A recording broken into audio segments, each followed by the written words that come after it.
do that's so good right now, but virtual, that if I tried to recreate this in person, it wouldn't work as well. Mhm. And so I've really been focusing on those aspects because that's the stuff that's going to not only set us apart, but it's going to make this new business model, whatever that ends up being, it's going to make the new business model. If you are used to person interactions on a daily basis, and suddenly it's taken away from you, Lee knows exactly how you feel. But then, what do you do next? How can you recreate these human connections under this new normal? Hi, my name is Andre Chandra, founder and CEO of Propelo Media. Leaders rise up in challenging times. In today's Ask an Expert series, we are so privileged to be able to speak with Lee Prosenjak. And what can I say about him except that he's a serial entrepreneur, a mentor, and an investor. But he's always an artist at heart. He founded Cherry Creek Dance and is currently serving as COO with HESSE Partners and is on the leadership board at Simon Sinek Consulting. All of Lee's roles require interacting with other human beings through form, movement, and team exercises. Listen to his story on how different his world looks and sounds like these days, and how he made an artwork out of this jumble mess of circumstances. Hey, Lee Prosenjak, thank you for being here. It's glad to see you. We've known each other for quite a few years now. I'm glad that we can do this. How are you? I'm great. How are you doing? I'm doing pretty well, considering, right? So we're still shelter in place here in California, but hopefully things will reopen soon. Yeah, it's been a really interesting thing because I got the same question the other day, and it was from a random person who just said, how you doing? And my knee-jerk reaction was to say, good. I'm good. How are you? And then I thought about it, and I thought, I'm not good, right? Like, look at all this stuff that's going on. I wonder why my reaction is to say immediately good instead of what's truly actually happening. So, yeah, there you go. How you doing? I'm great. We should start having a 1 to 10 scale as something that's socially acceptable these days. Absolutely, yeah, and maybe a pre-pandemic and post-pandemic or something like that too, so right. we can see what that looks like for real. Yeah, for the audience at home and all over the globe, can you introduce yourself and tell us about you? Sure. I'm a man of many talents. Let's put it that way. My name's Lee Prosenjak. I'm an artist. I spend my days creating art all the time. It just looks in different forms in each and every day. I use that art to inspire everyone to discover their own inspiration, love, and greatness. And that goes across borders, that goes across mediums, because today looks very different than it did yesterday. And likewise, tomorrow will look even better. Right. Right. Can you share a little bit how has COVID impacted you, both personally and business-wise? Yeah, COVID's been crazy on us, of course. So I work with 3 different teams. So my wife Stephanie and I own Cherry Creek Dance in Denver, which is an awesome place. Inspirational dance classes for kids through adults, ballet, tap, jazz, all that sort of stuff, and it's amazing. COVID's been wreaked havoc on that business. Our revenue is down 84% from last year's May. We were the beginning of this year, we were having a good, kind of up year in January, February, and then COVID happens, and we're in a tailspin with that one. So we shifted immediately to all online classes, and what was really wild, I was facilitating a session. And I called Stephanie from the airport. This was on Friday, March 13th. And I legit said to her, I don't know what all this fuss is about. I don't know what's going on. I can't believe that people are kind of taking it to the extremes. And she said, what do you think? And I said, of course, we stay open. This is, like as is, no problem. Talk to our team and our sort of exec team. And our operations managers just said to us, I think we should take some extra safety precautions. I'm like, great, that's probably the right move to make. Let's do that. Saturday the 14th, we had limited classes, limited class size, kind of all these other things. And by Sunday the 15th, I was calling the whole staff together to say, hey, we're done for the unforeseeable future. We've got to pivot here. It's got to be right now. But in-person classes are just over. Right. So how do we get this to Zoom tomorrow morning? And so that's Wow. essentially what we did is we went to all virtual classes by Monday the 16th. And it started smaller and grew by the end of the week, and it was kind of wild. So it's like it's I want to be first mover advantage, of course. I want to make sure that, that I'm doing the right things at all times. And then I also want to be generous with that. So I was texting with dance studio owners from around the world, friends of ours. We were on Instagram Live, like immediately reaching out to people like, hey, if you don't know this yet, you're going to be closed. And Hmm. so let's go. How do we work together to make this be a better product? How do we keep everybody up and moving at this time when everyone's going to be shut down and locked inside? So what can we do to kind of open that up and make this still free? So we stopped charging for our classes. Anybody that we said that you can still continue to keep up your membership, please do. If you can't, please keep coming anyway. So that way we could see that this was going to be a much bigger thing and right around the corner. Right. And what was wild about that is we took that and then through the other companies that I work with, HESSE Partners, our consulting company, going out and coaching CEOs and running group culture workshops and things like that. My gosh, does that look super different too? We were just about a week behind the dance studio with that one. We still saw this coming, but I'm still thinking, it's small in-person live events. Great. We can probably still have that happen. And then like a week later, I'm like, nope, you better get that team together and say, hey, we better pivot here too. And then about a week after that, one of the other teams that I work with from Simon Sinek Incorporated, we were having the same conversation. Great. We're also in the mode of live event. And so here we are, like all three of these companies that I participate with, all of them are essentially live event companies. We make our money by going in front of you and doing something different, right? You're physically moving, we're engaging your thought process, we're doing something, and all of a sudden we can't do that on any of those capacities. Right. So what a roller coaster all of a sudden to hit that and go, wow, I thought we were on this awesome place right now, and now across the board we're not. Right. Right. And all three of your, business dealings involve getting in front of other people, moving with them. So something that's very engaging. How difficult has the transition been from in-person meetings to virtual meetings like right now? Yeah. So thankfully, all of our teams have been using these virtual meetings, specifically Zoom, for years.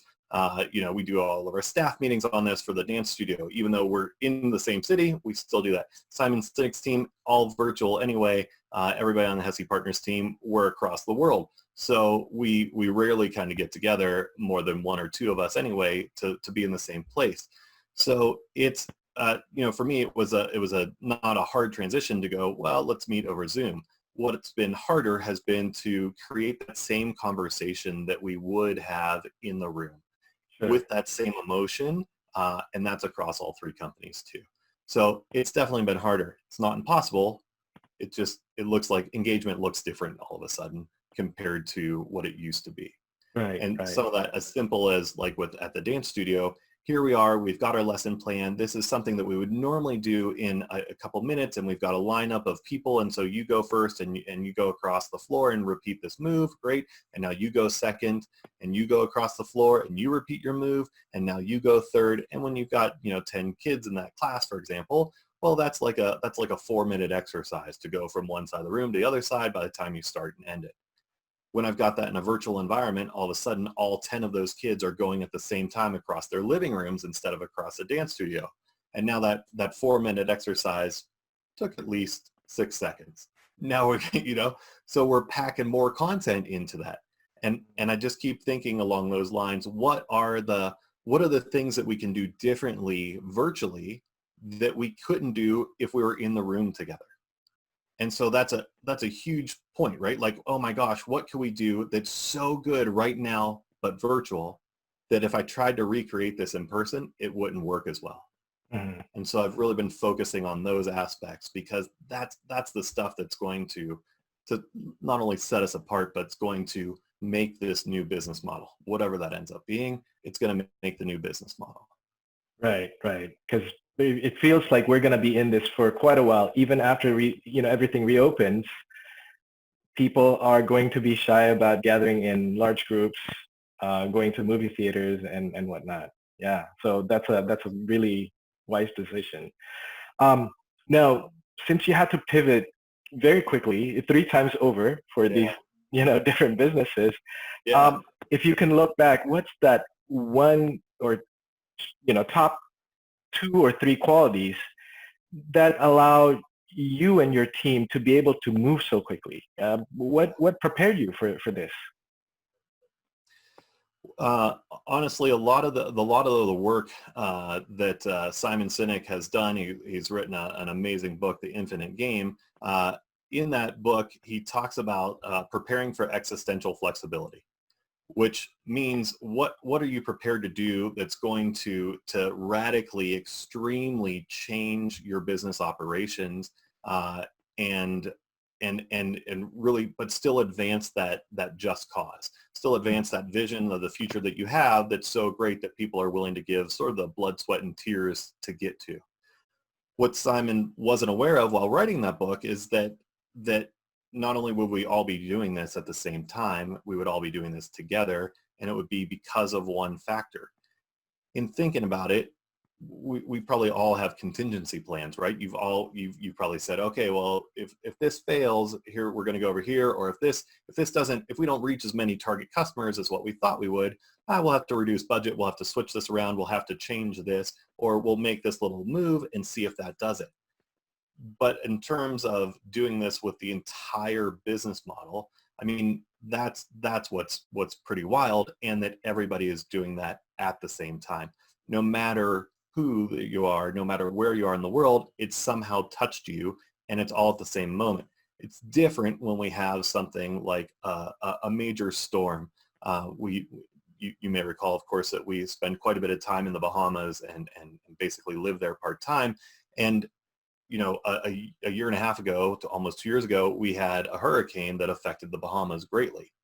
That affected the Bahamas, right? Multiple deaths. It was a couple of islands that got hit harder than others. Our island basically was untouched. And so there was, like, it really affected those operations that were there. But if you weren't on those unfortunate islands, if you were even in South Florida, it didn't really hit as hard as it did in the Bahamas. Is there impact? Sure. Only if you're there, right?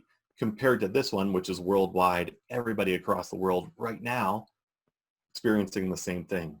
Everybody's basically in lockdown, or has been, or some portion. My sister runs a winery in Portland, Oregon, and they're talking about how do we run our bottling line by putting up protective equipment so that everybody can stay 8 feet apart from each other, 10 feet apart from each other, and still do their operations, right? Like it's tough, and everybody's going through it at the same time. That's the part that nobody really accounted for, different from just that one storm, or that one incident that happened, or running out of pumps, or running out of one piece of what your component that makes your product unique. Right, right. Now, you also coach and mentor other CEOs. What have you been hearing the most from them, and what advice do you give them? Yeah, it's a good question. What's the what have I been hearing the most? It's been across the board, and I would say that some companies are sort of like my dance studio, are in horrible shape revenue wise, right? We've got a plan. We're coming back stronger. We're gonna make a run at this. We've got to focus on that purpose rather than anything else. Some companies are kind of like, well, it hasn't even hit me yet. One of the companies that we work with as a consultant, they keep saying, like, it's coming. We're going to be a trailing indicator. So we're still good with revenue right now. But even today, that we're about to come out of lockdown for the most part, or we've started different stages and things like that, this company is now preparing for layoffs that's going to be probably 30, 60 days from today, because that's how long it takes and that's how long their sales cycle is and that their engagements are. So I don't, for them, the worst has not yet come. And they've been able to have a little bit of advantage to say, great, what else can we do so that we don't have to lay off everybody? Or what can we do right now today because we can see this tail coming 90 days from now? So that's been kind of interesting. And then some companies that are up in revenue, up in headcount, things that are just, going really well because of it. Because if people are trapped at home, all of a sudden, what's the opportunity that's there? So really kind of walking through everybody through that existential flexibility to say, okay, so what's different? What can we radically change right now today to make this better for tomorrow? And do you want to do that? Because that's a big question too. This definitely takes energy. It takes a lot of work. It takes a lot of dedication. And we probably all heard that the old adage that came from like the E-Myth, right? It's we should be working on your business and not in your business on the daily. I don't know if that's true today. It certainly isn't true for me. I've been working a lot harder and a lot longer than ever before, and it's awesome. I'm still going to bed totally fulfilled with the things that I'm doing, but it's definitely a different case scenario today. So what does that look like? I think that's a little more, short term in terms of that, like working harder, working longer. But today's the day that it's all hands on deck, right? Like everybody's got to jump in wherever you are in that cycle, whether it's, it's bad for you, it's okay for you, or it's great for you. Everybody's got to jump in. And so it means that we better have set all these things in advance, right? That just cause, that future is so clear that everybody at the dance studio is working towards this one thing. Everybody at the consulting company is working towards this one thing. Everybody at Simon Sinek is working towards this one thing. And it's so pictured clear that we're all willing to go, great, let's go. Let's go through this. We got this. We can do this. And we've got support for you. So how do I encapsulate that? How do I bring that in and say, cool, and now that's something that you, especially as a leader, have to go and bring your whole team along with you. So you've got to be that clear so that you can be that clear with them. It's okay to say, I don't know. It's okay to say, I don't know what the right answer is. I don't know if we're going to be open tomorrow or not. I don't know if we're going to be, if we'll have the funding or that sort of thing with all the PPP, like who knew that was a big black hole for a while. It's okay to say, I don't know. But we still got to focus on that that infinite target, right? That thing that's out there that's so big that we can rely on that. Our day-to-day might change up, probably has changed up across the board again, but that's a different story. Right. Yeah, it sounds like these days a lot of CEOs have to wear two more hats. It sounds like cheerleader in chief and comforter in chief, right? Because people want to be led, they need to be led, and you're it, right? Yeah. All right. You are. Yeah. Yeah. Now, in terms of post-COVID, comeback strategies, I think a lot of people realize that this is going to be a long journey back to normalcy. If there is a, normalcy like we knew it before, it's going to be a new normal. But what signals are you looking for, and what do you think entrepreneurs should do first once we spot that signal? Yeah, I think the biggest thing to do is to start with that first step, whatever that looks like, and then be ready to have that flexibility again as the time comes. As of right now when we're recording it, there's so many crazy theories that are out there about what caused this and what we're still going to see in the future here. That's going to be tough. Can you prepare for all of those at once? Probably not. So I'm probably thinking that these things are a little more short term today. Even though I'm keeping my eye on that big picture, I gotta be working in the today and what I can do and what I can control and what I can make right now today. So that's part of the reasons why I'm working so hard, is that I'm like, hey, I know I've got some of these things are limited shelf life products, right? And so I need to make sure that I get that out, I get that to market right away, so that we can have that while it's there. It's going to advance us towards that big picture, but it's probably short-lived. Awesome. So I'm working on that sort of stuff first. Then I'm working on sort of the more medium things that I think right now, and then still working on that long-term sort of thinking no matter what. So it's really, for me, it's about I mean, I hate to use the term, but it's time to grind it out. We've got to grind it out today, and it's going to be a bit more tomorrow. And ideally that, if things go on track as we are, hopefully that becomes lesser and lesser as I go. But I'm not afraid to also pivot. So when the time is right, if something else happens, I'm ready to pivot. I've got some ideas around those things so that I'm not, I'm not going to be caught flat-footed, certainly not again. However, I'm also not trying to spread to the masses. I could do this, and this. It's not a chance that I could focus on all those. Right. All right. Is there anything else that I haven't asked you that you'd like to share? I don't know. What else do you want to know? My shoe size is a 12. I prefer Converse than anything else. What else? Those are all the questions I have. It sounds like you're in, relatively speaking, you're in good shape. You're pivoting really quickly, and I think that's really commendable. Thanks. I'll give you kind of one more example of that. As you mentioned, most of our speaking engagements and things like that are based on us flying somewhere, going somewhere, and doing something in front of people. Mm-hmm. So for the consulting company, for Simon Sinek, that's, even if you asked 60 days ago, that would have been our answer, right? Oh yeah, we'll fly out, we'll meet you, we'll meet the whole team, we'll do a executive offsite or something along those lines. Great. It's what we do, right? It's one of the things that we do, and that worked out really well and has for a long time. One of the parts that I'm being super flexible on is that some of these things have been a little bit shorter in our virtual world. They've been a little bit shorter, so I've been able to stack a couple programs together where normally it may have worked out twice a year. Hey, I'm going to be in your town already. I have a couple hours before I have to catch a flight to the next city. So do you want to do a little something before I go? Right. But that's really hard to kind of schedule that thing. If the date doesn't work, if it's, whatever, oh, I could do the morning, but not the afternoon. Oh, sorry, I can't move that client from the morning to that, right? So there's a whole bunch of things that have to line up. All of a sudden, one of the parts that we're being flexible on is in terms of hours.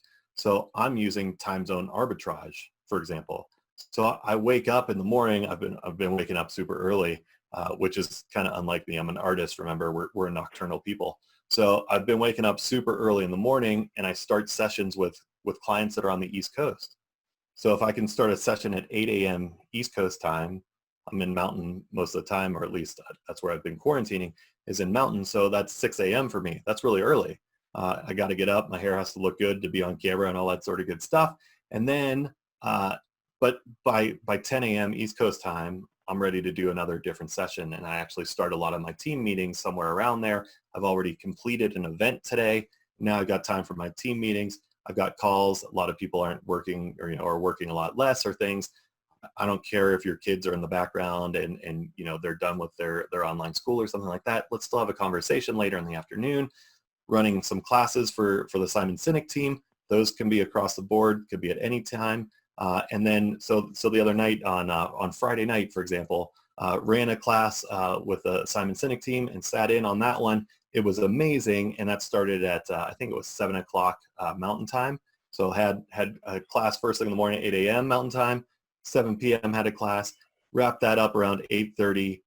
Jumped onto a call for EO and did a virtual forum training for one of our India chapters. Right. So it was morning on Saturday for them, still evening for me.